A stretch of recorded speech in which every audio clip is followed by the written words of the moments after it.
We're going. All right, we're going. Start my watch here. Gonna try to keep you guys about 15 minutes. Gonna be a lot of videos coming your way this week. There's some big topics coming. We're starting sensation perception today. Sorry, I gotta be a little quiet. Got some people sleeping, taking naps, afternoon naps in the house. But sensation and perception, and there's a lot to know, a lot to learn. Again, I apologize about the volume. If you got to crank it and crank it. But here we go. All right. So sensation is, the stuff that's happening around you, sounds, what you're seeing, what you're hearing, smelling, tasting, touching, all that kind of stuff. So it's all this, the stimulus in your environment, and it's you bringing it in, right? It's coming in through your ear, through your nose, your receptors on your fingers, whatever it might be, all these senses. You're gathering this raw info, this stimulus, right? Things that are happening around you. Perception is when you gather these, right? You are making sense of it, right? You are making sense of what you're hearing, seeing, smelling, touching. So it's perception is processing those sensations that you're bringing in, right? Law pragnaz is the mind prefers to make sense of things, or the law prefers to process things the simplest way possible.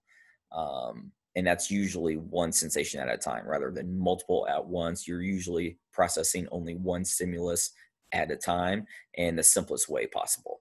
All right, so a couple, and these are in your notes, but a couple important things to look at with processing are going to be bottom up processing and top down. So bottom up is going to be kind of like children, right? Or something that's brand new to you. So when a kid sees something new, let's just say it's a new toy, a car, right? A monster truck, something like that. When a kid sees it, he or she, let's say Cal picks it up and he looks at all these different pieces of the monster truck, right? He might not just take the truck and start, knowing, right, automatically that he's supposed to wheel it around and he's supposed to go vroom, vroom. No, he looks at it. Oh, there's wheels, and there's wheels over here. And what's this door? And, he's looking at all these small parts. So bottom up processing is noticing or paying attention to the individual components, the minor aspects of something, and then making sense of them as a whole. So from the bottom up, all these small details up to, something complete.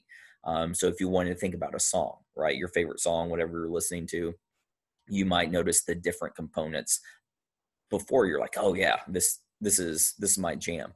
So you might be thinking about, the beat that you like a lot, the drums you like a lot, maybe the background singers versus the lead singer. So, you notice these small pieces and you're like, yep, this is my jam.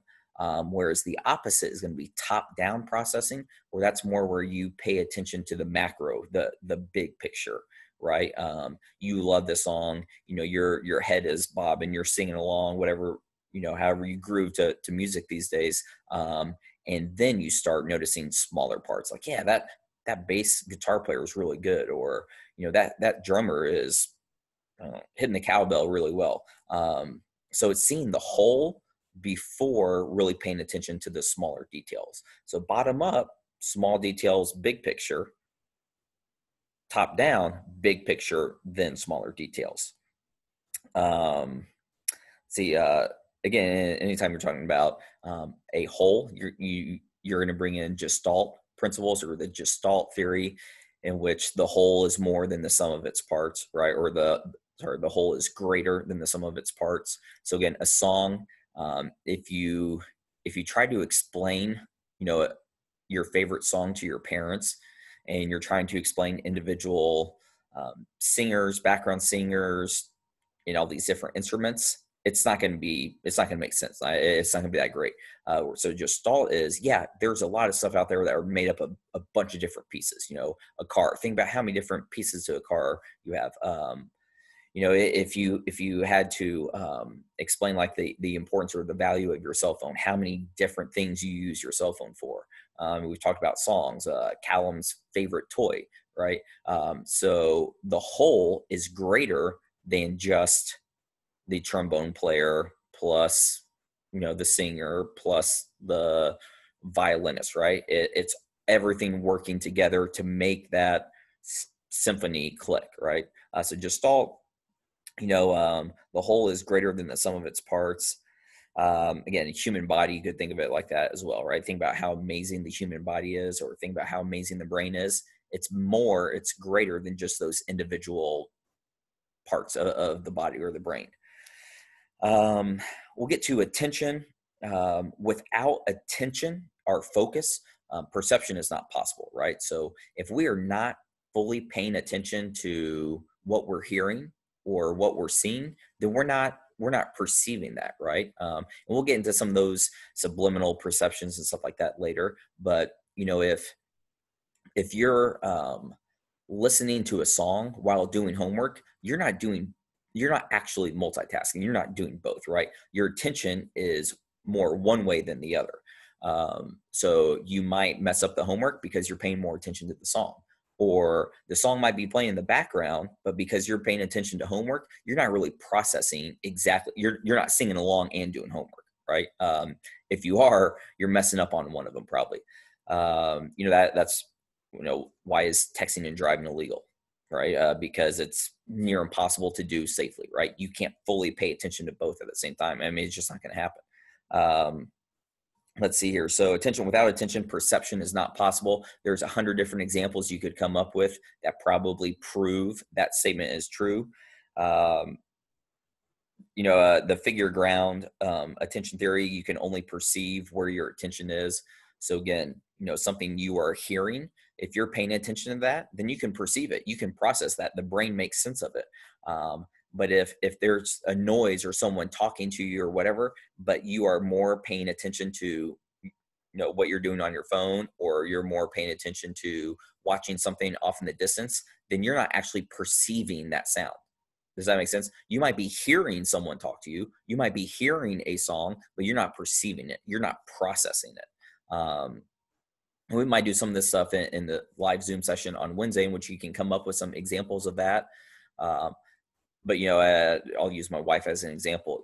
She cannot be texting or doing something on her phone and paying attention in conversation. Her brain just doesn't, and a lot of us, but her brain doesn't work like that. So where your attention is, that's where your perception is. Another example, and I think we did this in class, but another example would be all those pictures in which if you look at it one way, you see A. If you look at it a different way, you see B, right? So I think the famous one is like, are there two people kissing, or is it a lamp or a vase in the middle, right?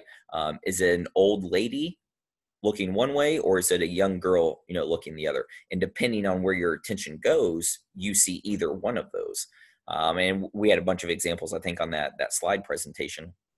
But you can't see both at the same time, right? You might have some people claim that, personality trait, but you don't see both at one time, right? It's, you don't multitask perception.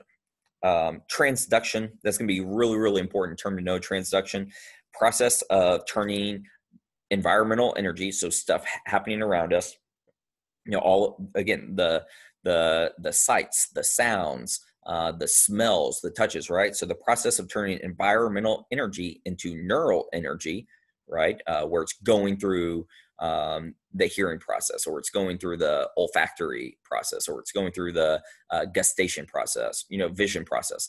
So taking all this energy to a neural level and then perceiving it, making sense of it, right? So walking in the door, transduction, walking in the door after you get home from school or work or practice, and boom, mom or dad had been making dinner, and you immediately smell, something, right? And it's going through your olfactory system, and you start processing neural activity. You start processing what that smell is, right? Homemade tacos, for example. Absolute threshold. So that is the lowest level of a stimulus, of a sensation that you can process at least 50% of the time, right? So the lowest sound, the faintest smell, the furthest vision, the slightest touch that you can process 50% of the time. That's absolute threshold. Difference threshold. So so we're at 10 minutes. Difference threshold is like the lowest amount of change you can notice from the absolute threshold, right? So I got some examples that I wrote down when I was thinking about it. But so if you are lifting weights, right? And let's say Drew Washam is bench pressing. He's bench pressing 100 pounds. If somebody snuck on 1 extra pound, would Drew notice that, right? So, would he notice that different threshold? Would you notice if you are outside doing whatever, walking the dog, and it's 32 degrees outside? Would you notice if by the time you got back, it was 34 degrees, right? Would you notice that 2% change? Caroline, if you're running at a 7:01 pace and all of a sudden it changed to a 7:02 pace, would you notice that? Would you be consciously aware, perceiving that change in pace? And then like if you were watching TV and it was set at volume 11 and you look down at your phone and someone else had changed the volume to the TV to volume 12, would you notice that? Okay, so that's the difference threshold. Weber's law is directly attached to this, but Weber's law, the smallest change in stimulus that we can reliably notice or perceive, right? So that goes with that difference threshold. Weber's law is going to be measured by the just noticeable difference, and that says, temperature might go from 32 degrees to 33 degrees to 34 degrees and you didn't notice. But once it hit 35 degrees, boom, there's that just noticeable difference. So it would be measured by 3 degrees for you. So the minimum amount of difference detected, you have to actually detect that difference. 12 minutes. Signal detection theory, the detection of a stimulus, the presence, the sight, the sound, the smell, whatever it is, the detection of that depends on its intensity. That's going to be subjective, right? Some of us might smell more intensely. Some of us might hear more intensely. We might have all these different sensitivities. So your signal detection theory, that's subjective. It's based on us, each of us, our own individual level of attention and perception. And they said in the video, a lot of that comes down to motivation. Are you motivated to notice a difference, right? You could be distracted. You could be on your phone. You could be apathetic. You don't care about what's the stimulus that's taking place. So sometimes it comes down to motivation. Next one is sensory adaptation. The process of adapting to stimulus where you no longer notice it, where you no longer notice the same level of intensity, right? So sensory adaptation, again, you put on your socks in the morning. You put on the socks, you see it, you feel it, right? But 2 hours later, do you still notice that you're wearing socks, right? Most of us probably not. We have adapted to that.